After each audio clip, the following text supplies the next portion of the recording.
What's going on, Archivists? It's your boy Varney. Today I'm here with a very special video. This one's going to be a long one, so if you are here, you're in for a ride because I don't know how long this is going to take, and I'm not going to try to limit myself.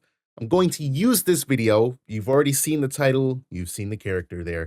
This is a deck review. A deck review from my regional run at the Banish Zone, in which I went 2-5. I scrubbed out. That is right. I am trash. Anyways, 2-5, but I didn't feel like any match was out of reach. I just got skill checked a lot in terms of like knowledge. I really didn't understand some interactions. Like, for example, Genbu has Spell Shroud. That doesn't matter. I'm not dealing it spell damage. My Prismatic, my sword, is dealing it damage. So matches were winnable. I'm just going to review basically each card in the deck. So it's going to be a deck profile, but I'm really just going to go through the deck and use this as a retrospective to say, all right, I like this card. I didn't like this card. Here's what I'm going to try. Here's what I'm not going to try. Here's what worked and here's what didn't. That's basically all this is. We're going to start right off with our guides. I do run 8 guides. First off, I run 4 dungeon guides here. Dungeon guides are necessary. You're running a level 3 deck. It's basically Banish 2 and level up. So you'll want to do this mainly to get into your level 2 and 3 because it gives you an extra materialization on the turn that you go into level 2, or just lets you go into your level 3 for cheaper. So Dungeon Guide is a necessity. I also run 4 Liminal Guide. I run 4 Liminal Guide because I still think Liminal Guide is really, really good. And in the times that I saw Liminal Guide, it was fantastic. Obviously, because Ryle is gone, the high roll of getting Liminal in your trash is also gone.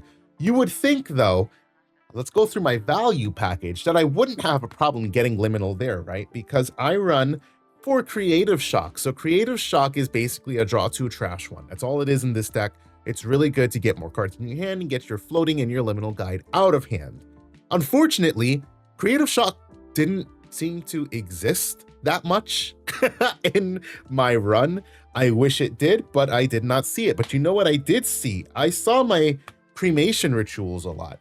Cremation Ritual is a just straight draw 2, but it also says that you can sacrifice, no, not can, let me rephrase that.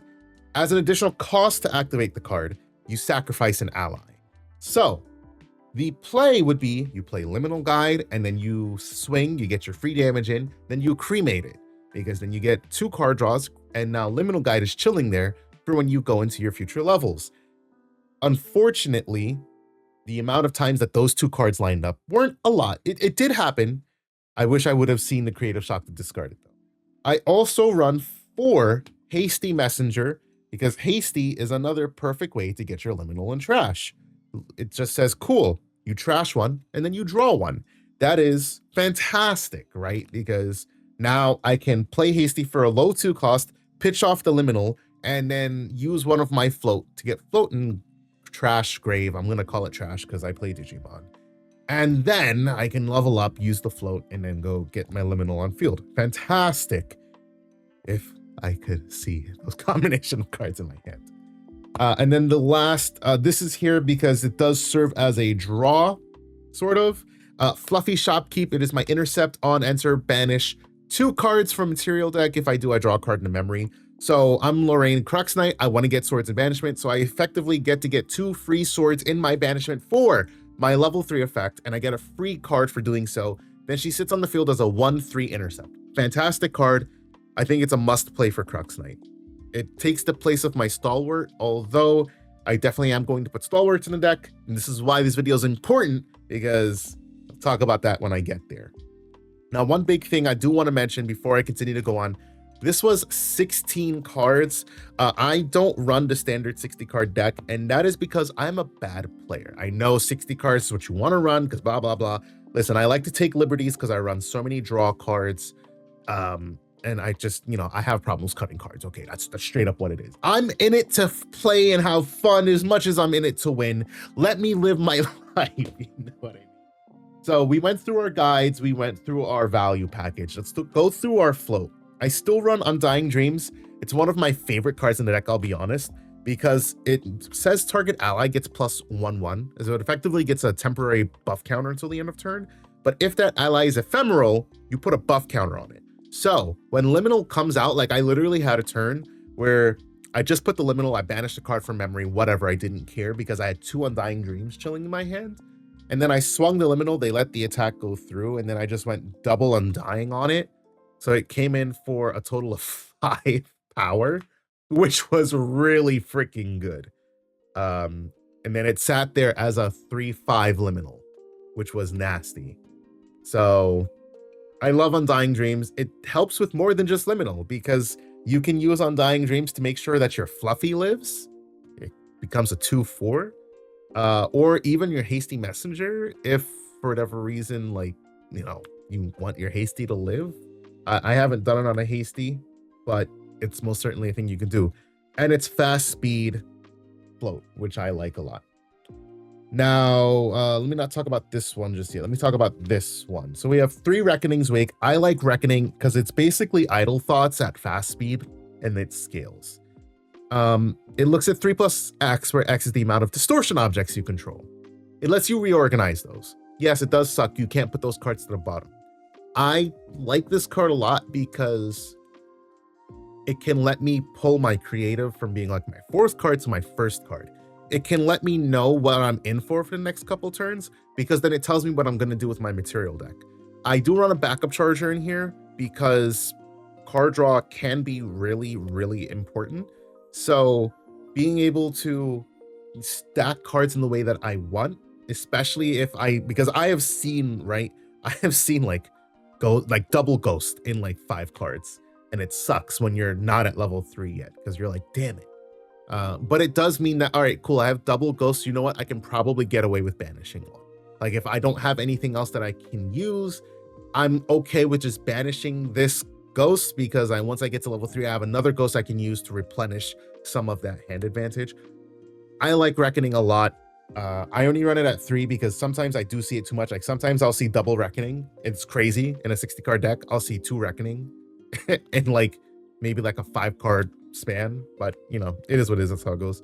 Now, this is a card I wanted to try because, well, like I said, you know, it's a half optimal deck list, right? I like the art. Okay, like that's really what it is. I like the art. I also thought that I could use this early on, but in playing, I don't actually want to swing early on because my Inert Sword only has 2 durability. Now, I do have ways to put more durability on it, but with Savage Slash, the first attack that I do it for, I want it on my Flame Sweep. And sometimes I have to use it to take out an ally. So it just never really comes up. It's come up occasionally, but the other thing that really bit me in the butt was the class bonus for Floating Memory, because I was at Spirit when I discarded this, and that hurt a lot. That hurt a lot because I was like, oh. So this is going to become a Stalwart Shieldmate for sure. Stalwart's nice because it's a taunt with Floating Memory and it's not class bonus locked, and taunt would have been fantastic alongside the Fluffy Shopkeep. Not to replace Fluffy. Like I originally put Fluffy in to replace Stalwart. Now I would rather just have them both for sure. I wanted to like this card. It was probably the worst performer of the day for me. Now I run 3 different like one-off floats, a Tempered Steel because I only run a total of 11 float, 3, 4, 5, 6. Yeah, this makes, well, technically I run 13 float. I run 13 float because I have 2 off colors here, which I'll get to in a second. 13 float, but I also count Liminal Guide as being float because he refunds you a card. So technically I have 17 float. That's why I run a lower float ratio. I didn't want to put in a 4th Reckoning or a 4th Savage Slash. And I also had this one Tempered Steel from when I went to Ascent Boston. So I said, screw it, we'll put in a Tempered Steel. I like Tempered Steel. I don't hate this. This is probably going to become my Stalwart Shieldmate though. I'll see as we go through the deck. Not that this is bad. I do like this because it's just durability on target weapon, which means it does count for my Inert Sword. I can't see a world where I run maybe like 2 of these, but I don't know. We'll see. Now I do run 2 off-color float here, 1 water, 1 wind. This is because of Prismatic Edge. Prismatic Edge, for those of you who don't know, is your sword for Crux that says on enter reveal all cards. If there's fire, ping for 3. If there's water, draw a card. And if there's wind, your opponent banishes a card at random from their memory. So that's what we run these for. And I'll be honest, I don't think I like it anymore. I used to a lot. I used to like these a lot. But I don't know, man. I don't know. I just don't think I like these anymore. Because anytime that I had these in hand, it would typically be my only float. And I'm like, damn, well, I would rather just discard this because it's float and then, you know, level up or do what I have to rather than try to keep these in hand, because effectively they're a brick until I reach level 3. So yeah, it's between like these are definitely going to become stalwarts. I could definitely see a world where I go like stalwart here and then 2 tempered steel. I don't know. We'll see. I'm completely unsold on my Skittles package, as I've heard it called. I'll go over this card real quick here because it's just the one of turbocharge. I do run the backup charger, so this just gets me an extra 2 cards. So it's just an additional part of the value package. That's literally all it is. Let's go over my... I'll get to those in a second. Let's go over my attack cards. So attack and attack adjacent cards. Let's put it like that. I run a total of 10. 3 Rending Flames, because Rending Flames is cracked. Rending Flames is lethal on your level 2 if it's not respected. Because your level 2 Lorraine on enter gets +2. So that with your sword, that's 4. With Rendings, 3 is 7. If you have put enough fire cards in your grave, you will 7 double to 14, which can kill a spirit. If you were doing damage earlier in the game, that is potentially lethal on the level 1. If they're at level 2, it might be a little bit harder, but it puts them within the range of saying, all right, this next turn, you could possibly be dead. So 3 Rending, I like it a lot. I learned to respect this at Boston. I will get to why I didn't like this card today later on. Yeah, we'll get to it later on, because then you'll see there's one glaring miss in the deck. Flame Sweep, love this card. There's 3 here and 1 inside, I can already tell you that. Flame Sweep is awesome. It's cleave. It is so nice with the level 2 when you just clear off 3 bodies and then you're just like, all right, cool, I'll draw 3 cards. But even more so than that, on that level 2 turn, it is 6 damage on cleave. It's going to clear a board. Even if you don't do that, 4 damage on cleave because of this with the inert sword is still a lot to just get rid of any board that stands in your path. So yeah, I could see a world where I main deck 4 Flame Sweep, especially considering one of my matchups, which I'll get to later on. 2 Devastating Blow. This is basically 7 damage for 3. Really clutch because it sort of represents the same concept as what Rending Flames does. The only thing with Rending Flames is that its attack base power is 3, and if your opponent has a Nullifying Lantern out, then you don't get the double damage. So you get the most value out of it either on that level 2 where you're just going to deal 7, or on level 3 where you have the sword buffs so that you can still come in for 7. So I could see a world where you just go 4 Rending and you drop the Devastating Blow, because Rending sort of takes that place, but Devastating Blow is a little bit more versatile in that manner, because this with a sword, so 7 here, because the level 3 class bonus is that it gets +4 and it can't be retaliated. So you come in for 7 with your, let's say you still have an inert sword out at that point, that's coming in for 2 more, that's 9. And then let's say you materialize the Clarent. Or even better, let's say you broke the inert sword, you materialize Clarent, you have 3 swords in banishment, and you put the Fluffy on board, so you have 5 swords in banishment. You are coming in for 13 damage. It's 7 base, 1 from Clarent, and 5 from Crux Knight. 13 damage on this Devastating Blow compared to what Rending Flames represents. A Devastating Blow, as it's named, as it's so named, is very devastating, and I like this card a lot. It's been a mainstay in my deck, and I would never cut it. Never, ever, ever. Honed by Fire is my 2 of here. This is the card that it's done a lot for me in the past, but regionals, it just severely underperformed. Target sword weapon gets +2 power, and then class bonus, you put a durability counter on it. great for pre-rec when you can put a buff counter on a sword, make sure it's going to not break if you don't want it to break, and also give it a buff, right? So if I can do Honed by Fire pre-rec, that puts my inert sword to 4, and I went into Lorraine 2.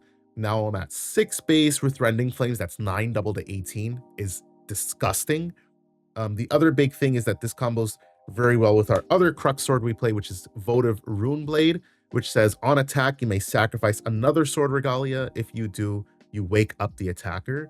So that means that this becomes a base 3/3 sword, and typically you're only going to have one other sword, but because of Lorraine Crux's sword buff, if you, let's say, have 4 other swords in banishment, that is 3, that's 7 on the sword swing alone, not counting you doing something like a devastating blow. Unfortunately, I never really got to that point today. I wish I could say that I did, but I never really did. This card was always coming out. I was just never at a point where I was comfortable enough to play Votive. I'll talk about matchups a little bit to, like, once I finish going through this deck. I guess I should have been grading these cards because I did say I was going to be grading these cards, but I guess I'll give grades at the end. We're going to go through my utility allies. So I run 2 Sansa. Sansa is one of my favorite cards in the game next to Clarent. It's also the reason I like Clarent so much, because Clarent comes in as a free 1/3, and then Sansa buffs it, and then it becomes a 2/4. Because on answer, you put durability counter on target warrior weapon you control, and then warrior weapons you control get +1 power. So I love Sansa, and because of Sansa, I also really love Banner Knight. So this is honestly, this is kind of the reason that I've stuck playing Lorraine, because I love these 2 cards. So Banner Knight is a class bonus and on level 2 plus other allies and weapons you control get +1 power. So if you're able to drop both Banner Knight and Sansa, that means, first of all, Sansa is now a 2/4. So 4 health is already difficult to remove because it's not 3 and it's not 2. Like it is just inherently higher. It means that they have to actually dedicate resources to getting rid of it. So he's now a 2/4, but it also makes every sword, if you have these 2 on the field at the same time, makes them base +2, which is cracked. It means Clarent is now a 3 power sword on every swing. But Banner Knight buffing allies also means that Hasty's punch harder and your Ghost of Pens punch harder.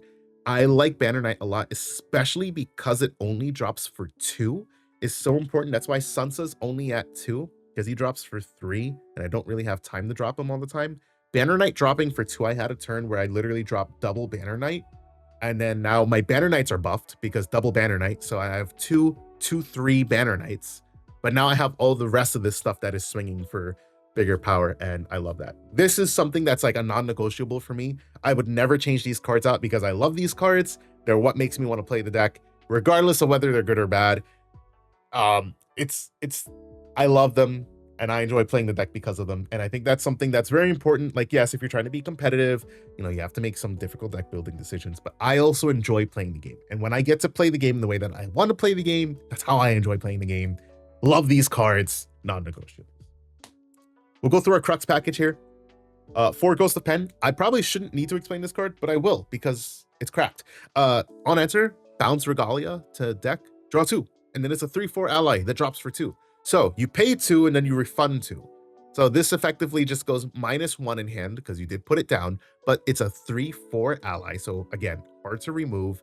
It was also coming in for 3 damage, which is a lot to be taking. And literally just says to your opponent, the end is nigh. Ghost of Pen is crazy. Spirit Blade Ascension, bounce Sword Regalia, choose a Sword Regalia, put it on field. I shifted my mat, give me a sec.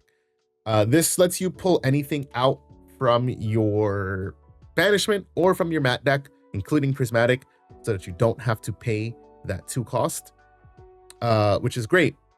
So I should mention why. Because it says put it on the field, not materialize it, not whatever else it could say. It says put it on the field, which means you just take it and you put it down. You don't pay for any cost, which is great because then you get the on enter as well. So we run 4 of those, and then 2 Crux Sight because it's our draw card, and it also gets us back any of our Crux package, any of our Spirit Blade, any of our Ghost of Pen. Now let's grade these cards, right? I think that's what I came here for. Let's do it. Let's name it. Especially in regards to performance. Ghost of Pen. This is undeniably, undoubtedly an S tier card, or even an S plus tier card. Well, I don't know what tiers I'll put, but this is unequivocally the best card in the deck. It's S tier. It's cracked. Spirit Blade Ascension. This card went up a lot in my book today. I have actually debated on this card a lot, like cutting it down to 2 or 3. I've only kept it at 4 because it didn't make sense to cut it down before. And now I definitely won't be cutting it down, knowing that like this can deal with Genbu with relative ease, all things considered. So Spirit Blade Ascension. Yes, this is honestly, because of what it does, this is S tier. This is S tier because you can get out Prismatic with it, which is cracked, but you can also get out Drawn Blade, which is a free draw.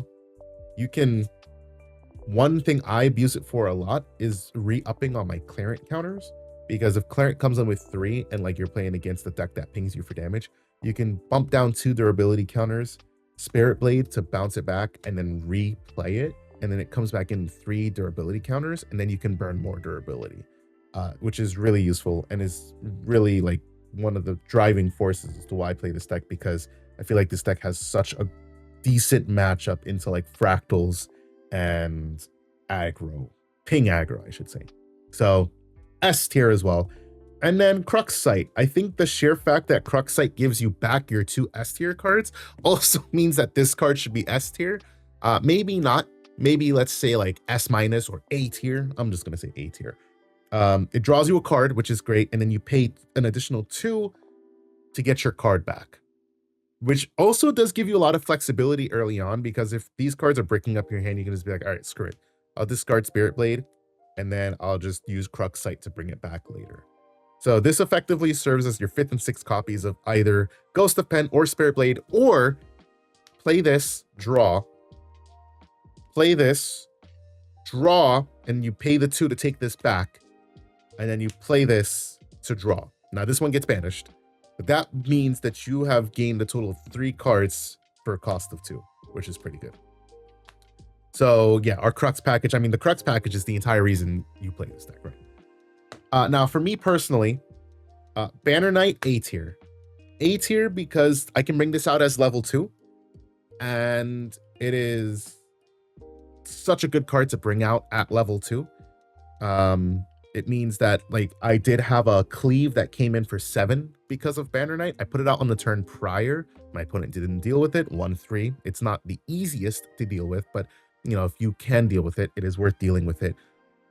7 damage cleave on the next turn. So for me personally, this is an A tier card. I also had a situation in Boston where I needed just like 1 more damage, and I was running more Sansas at the time. But if I had this in hand, I would have been able to play this and swing for that damage. So yeah, Banner Knights for me are personally an A tier card, and the same thing with Sansa, A tier card. If I were to like rate these like in a tier list, Sansa would be ahead of Banner Knight, simply for the fact that it puts a durability counter, which is really clutch. I had a match against Fractals this one time, not at the regional, but a different time. I dropped the Sansa and I put the durability counter on Clarent, and they were like, damn, that like messed me up, because they felt they only had to deal with 3. So, you know, if I burned 1 in response to something, they try to fracturize, but then I have to stack another Clarent counter on it to give it Spell Shroud to get over, you know, a fracturize. And then I'm only left with 1, meaning that if they can burn off that last one, I'm good. But with 4 durability, it gives me just that extra little bit of cushion to say, all right, cool, I'll burn 1, no problem. I'll burn 2, no problem. And then I can still Spirit Blade later. And then yes, Clarent is also still a 2/4 sword. That's why I like this combination of cards, because they just really provide value. They really do provide a lot of value for me.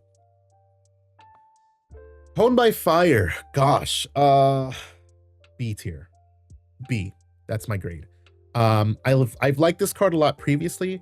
I can definitely see myself cutting this, because I just never, to put it simply, I run 6 swords, and I could see myself running like either a different sword especially because like a lot of times I would go like ham on my turn 1 with liminal into cremation, but then I would have no cards.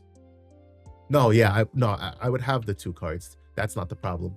There would be scenarios where I wouldn't have the additional card to be able to materialize my inert sword. And so Votive Runeblade could very well be a Sword of Seeking or a Sword of Shadows. And if I do that, I don't hate Honed by Fire, but I could definitely see myself taking it out. So, I mean, it was the card that basically came out a lot of my matchups. I'm inclined to say that it's C tier based on performance, but B tier in terms of the value for what I see it as. I never, in 7 games, it didn't give me any value, unfortunately. So I don't know. It could be the first card to come out. Devastating Blow, B tier, because the only thing that stops this from being great is the level 3 bonus for being +4 is why I only run it at 2. I've definitely had this card in hand and I'm like, damn, I wish this was a rending right now, because rending would give me way more value right now than the Devastating Blow. So, you know, Honed by Fire could become a 4th rending. That is totally a thing. Oh, I didn't talk about the thing that was a glaring miss, but you guys should have noticed it already. Reduced to Ash or Verucan Acolyte. No, they're not in my sideboard either. We'll go over to sideboard later. I had them in my deck list. Unfortunately, when I had to submit my deck list, when I looked through my deck, I didn't have any Reduced to Ashes. So I had to run the day without them because I didn't have enough time to go grab them from the shop. So yeah, that bit me in my butt a lot. Like I said, we'll talk about matchups later, but this is B tier. Rending is A tier because honestly, Rending is potentially even like S tier, right? Rending makes your opponent respect you. The moment you put like 2 fire cards there, I mean, even just like 1 fire card, right? Because creative and then discarding a fire means that Rending is live. So Nullifying Lantern immediately comes into play. It's why I could see myself running this at 4. Unfortunately, in terms of the day performance, this card was like D tier because I got cucked by Nullifying Lantern. It's unfortunate, and it is what it is, that I couldn't deal with the Nullifying Lantern, so I just ended up discarding this. But I think I could see a world where I run this at 4. I actually do think I'm going to run this at 4, because I think it's just too good. Too good not to. I could also see a world where I cut this, and I don't run this, and I really do focus on like the Honed by Fire, Devastating Blow, Flame Sweep combo of trying to kill somebody. But I think Rending is just, especially with Censor running around, like there are lists that still play Censor.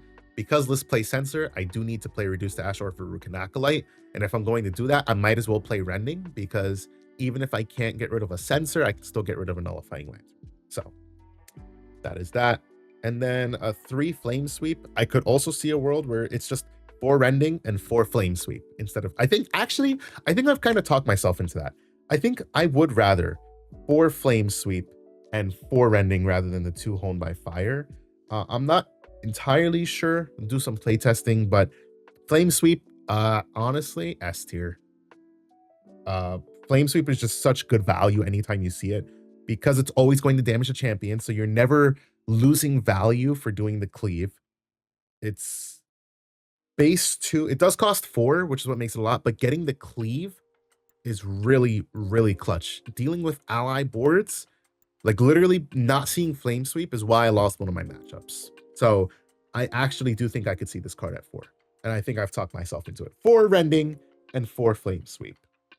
So there you go. Honed by Fire is now, for me, unfortunately, a C tier card. C tier.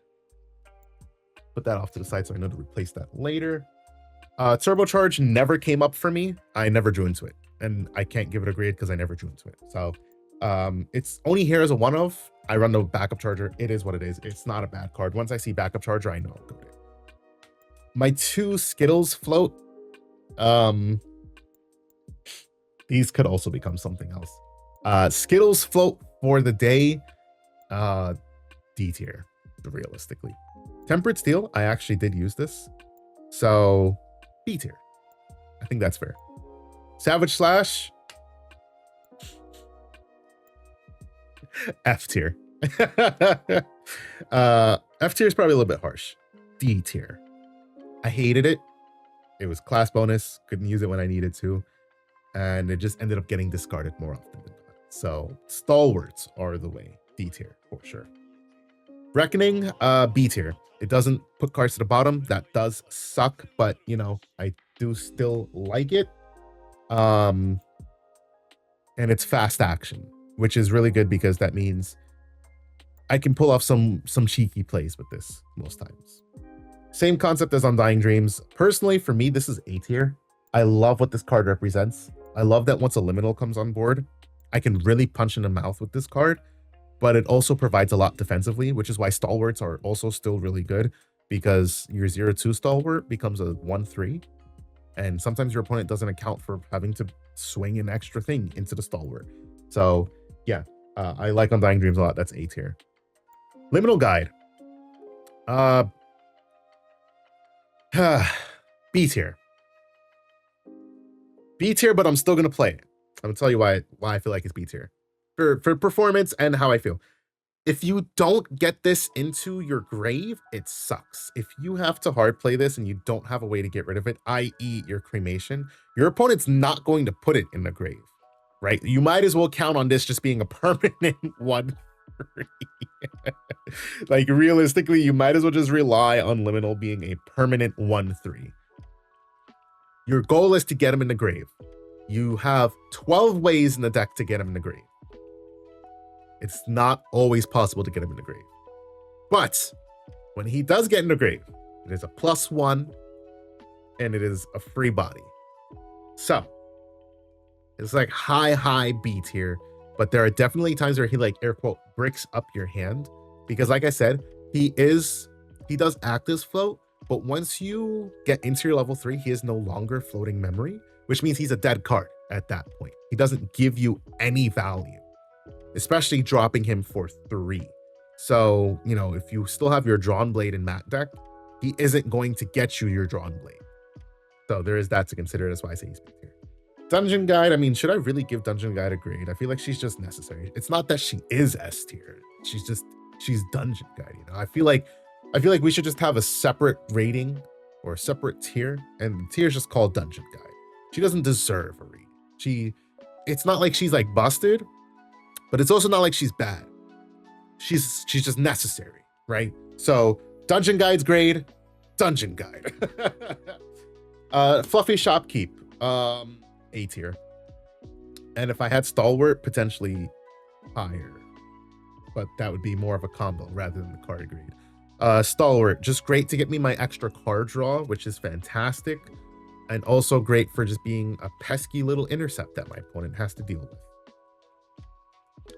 Hasty Messenger. This one is, I love and I hate Hasty Messenger. I love it because it's card draw. It gets my float and my liminal engraved. I hate it because it's a simple 1-2. It does require me to attack as well. If I'm going first, that sucks. She's useless to me going first. I've seen people play 3 of Hearts. I've thought about it. I don't think that's for me, personally. Hasty, I like the card. It's tough. I'm going to say B tier because, or grade of a B, because as great as it can be, I mean, I guess in a way, right? Technically, she's a taunt. Like, if you think about her in terms of value proposition, she's like a Stalwart Shield Me. You put her out for 2. This one can attack. Your opponent's not going to want to leave her alive because she's going to ping them for 1 every turn, and she gets you card draw. So if she puts Float in Grave, I mean, technically it was 2 cards to get Float in Grave, but it did serve its purpose as sort of like eating an attack. So maybe I'm being too harsh. A tier, sure. Low A tier, low A, high B, because I like it, and there's a reason I play it at 4. But sometimes I really just end up like discarding Hasties because I'm like, I'm past the point in the game where I need you. And I feel like if I get to that point with a card where I'm like, I'm not at the state of the game where I need you anymore, like, I feel like that inherently decreases its value, but it's a great starter. So I think I'm being too harsh on it. Cremation Ritual. Honestly, this card overperforms for me today. I used to hate Cremation Ritual because I hate sacrificing my allies. I would prefer to let my opponent deal with my allies and just ping them every turn. But considering I couldn't see creatives, Cremation Ritual overperformed, and because it overperformed, it garners the S tier for me. But realistically, I think this is just an A tier card for this deck. It's very deck dependent. I don't want to cremate my hasties, but if I know my opponent's just going to deal with my hasty, sure, I will swing this card with the hasty, and then I'll just cremate it so that I can get free cards, knowing that they're not going to swing in and a hasty is not going to be my temporary, you know, stalwart. Same concept with like Fluffy, Dungeon Guide, and Liminal Guide. I've definitely cremated a Dungeon Guide because I'm like, I just need card draw. And I think for that value proposition, just being able to draw cards when you need and not have to discard is really good. So Cremation Ritual, run it at 4. I wouldn't cut this down. The last card, so S tier, yes, for Cremation Ritual. Last card is the Creative Shock. I wish I chew into this more. Technically speaking, it's an S tier card. It's not in this deck for the class bonus, in which it would be like super S tier. So maybe A tier, but in terms of like performance, I never saw it. Gosh damn it. I saw it like occasionally. It's great, draw 2, trash 1.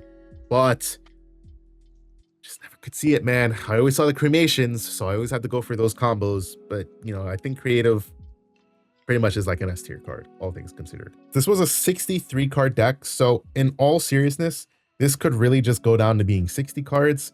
I play 63 because, you know, like I said, trying to fit a lot of cards and I don't know what to cut. No, I do know what I can cut, but I don't want to cut it. That's a better way to put it. But also because, you know, I have 4 creative, 4 cremation, the 4 hasty, the 4 fluffy, the turbocharge, the spirit blade, the reckoning to help me sort the deck. I didn't feel like 63 was necessarily a bad thing. You know, everybody can have their own opinions. There's the math that can go into it. Personally, I think I'm fine with 63. You know, like I said, I don't feel any match was out of reach. I got skill checked on some matches. The match where I felt like it was just a RN, and this isn't to, you know, say anything bad about the player, but the match where I feel like it was the most like RNG in terms of loss was my Wind Allies match, only because I couldn't see my flame sweeps. I'm not trying to say like, oh, like I definitely would have won that if I saw my flame sweep. I'm not saying that at all. I still could have lost that, but not seeing the flame sweeps didn't help. And sure, if I ran 60 cards instead of 63, the probability of me seeing the flame sweep would have went up. But I was just bad that game anyways because she was running Censor and I didn't have Reduced to Ashes. That was tough. If I had the Reduced to Ash, I wouldn't have went so low on Influence. That's what would have mattered. So, like, I don't feel like 63 was the reason I really lost any game. I know somebody's gonna crucify me in comments, so just go ahead, do it. I'm ready for it. But definitely, this is 4 stalwart. Honestly, I'll probably keep this at 63 because this is 4 stalwart right here, and then this is just gonna be reduced to ash. I think that's what it's gonna boil down to. I'm gonna lose 2 float because I'm going down from 5. No, I'm losing 1 float. I'm going down from 5 to 4. So that means I'm going down to 12 float, which means I have like 16 technically with the liminal. But I think 4 stalwart and then plugging in 3 reduced to ash, I think is the way to go. I think I like that. I could run Varuk and Acolyte as well, but I don't know. It can be 6 dozen one way, half dozen another. We'll see. These are definitely the cards that's coming out. Worst performance of the day. Let's do the matte deck. Looking Glass, S tier.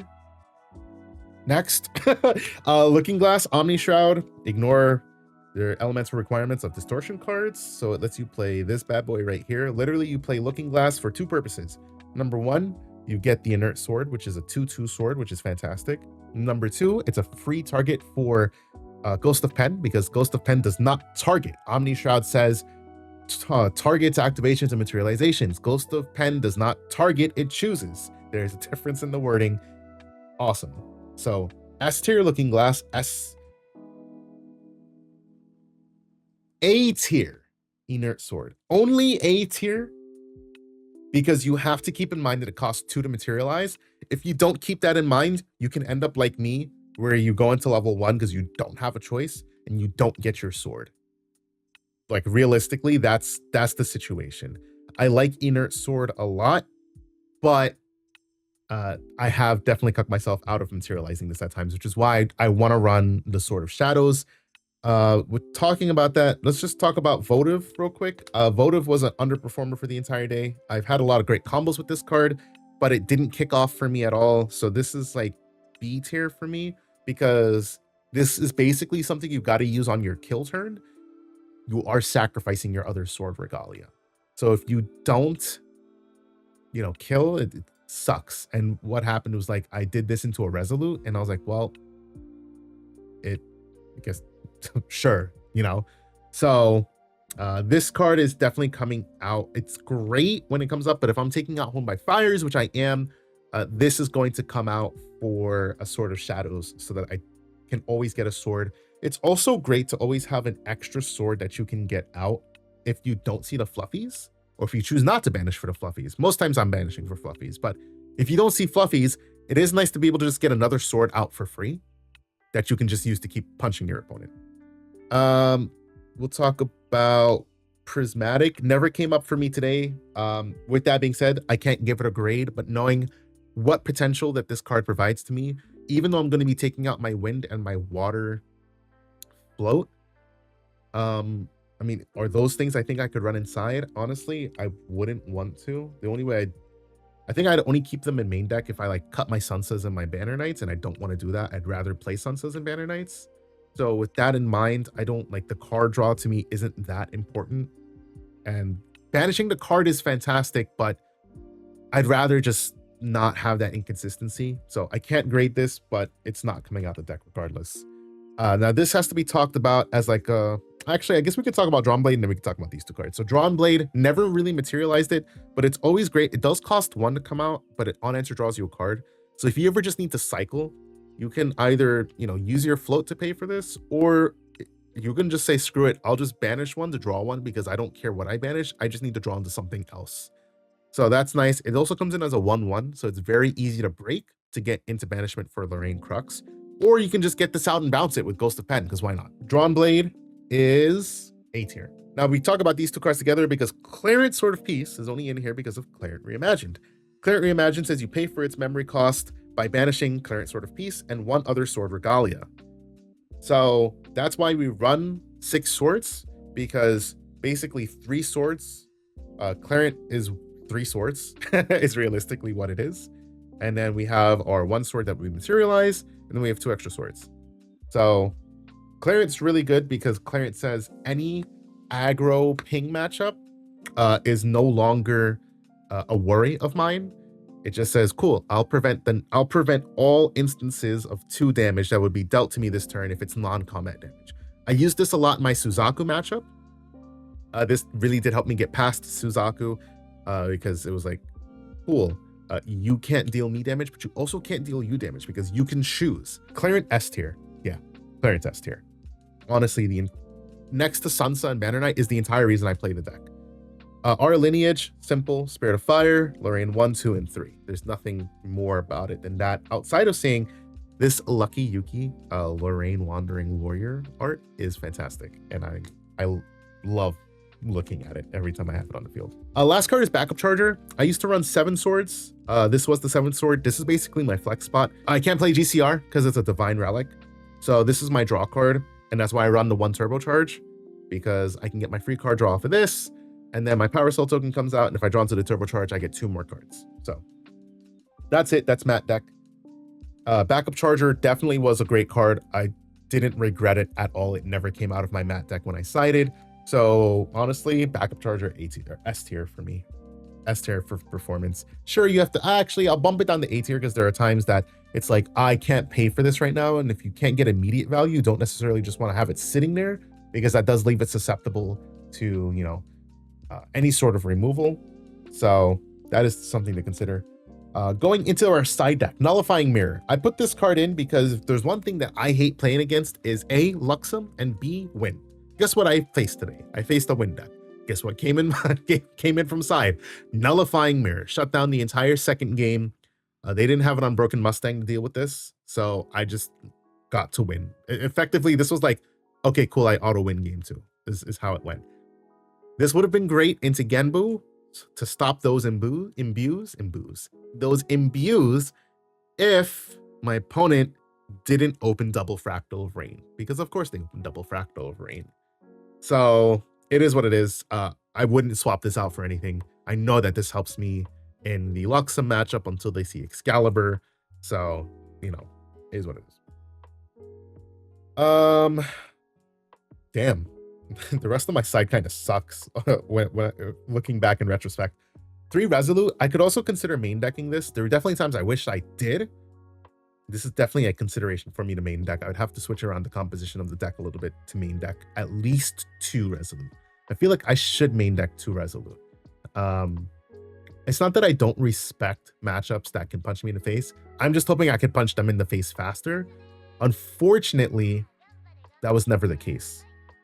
So Resolute's great. It's S tier, realistically. I can free cast it at level 2 or higher, or I can just pay 3 and it prevents 3 attack damage that would come through. So it's really nice to just be able to live and stave off like low-end attackers.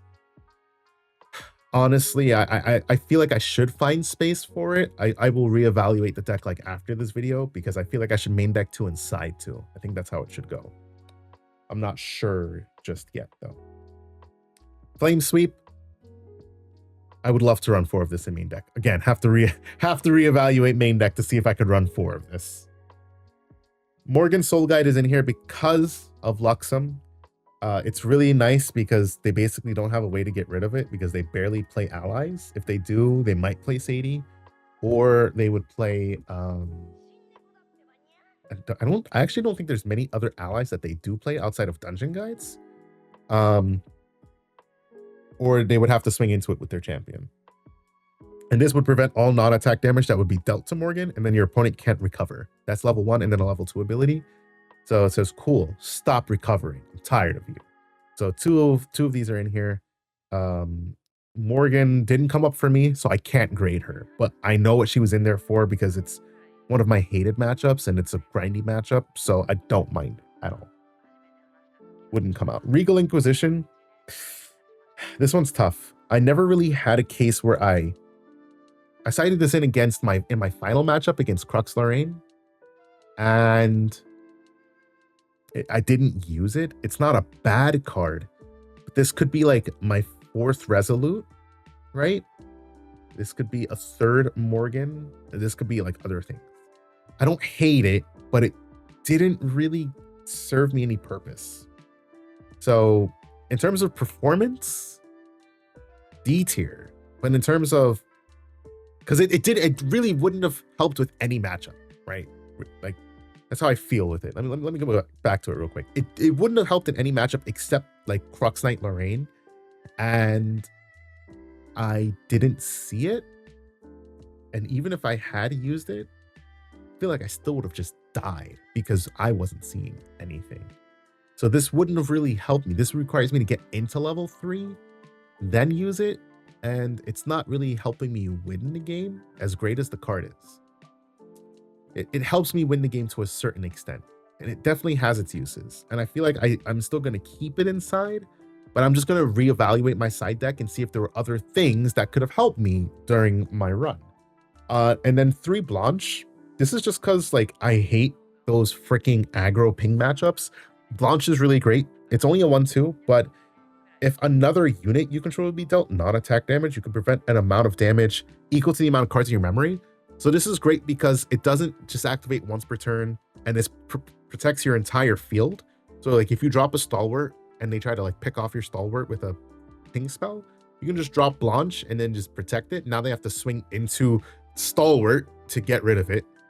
Or they would have to, first of all, they would have to ping Blanche and then swing into Stalwart, or the other way around. They would have to swing into Stalwart, then swing into Blanche. So yeah, I like Blanche. I sided in a couple times. It didn't come up for me much, but I know what it's there for and I don't hate it. B tier, potentially even A tier, to be honest. And so that's our deck. We've went through the entire deck. Just going through it off the top of my head, like I could take out a cremation ritual. I would hate to take out a cremation ritual, but it's not the worst thing to take out a cremation ritual. I feel like Liminal Guide, as much as I want to like Liminal Guide just he's great value.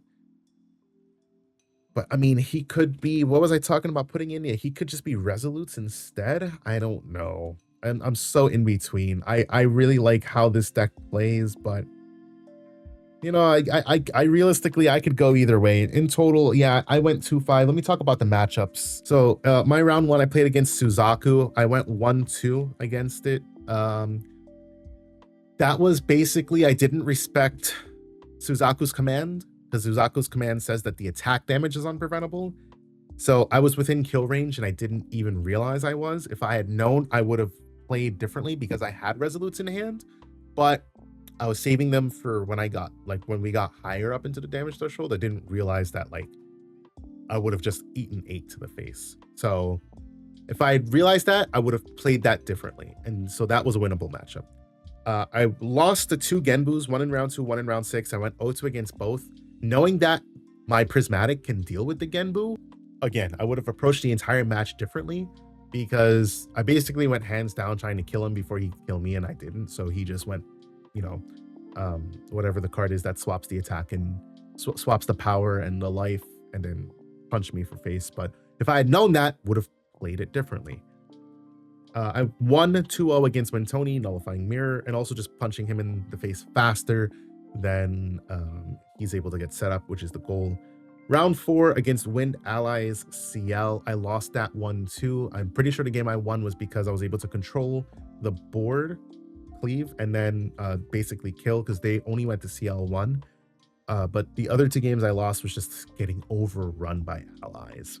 Couldn't deal with them. That's where the stalwarts would help, and also potentially that 4th flame sweep and the Resolute is why I think I should main deck at least 2 Resolutes and then side in 2 more.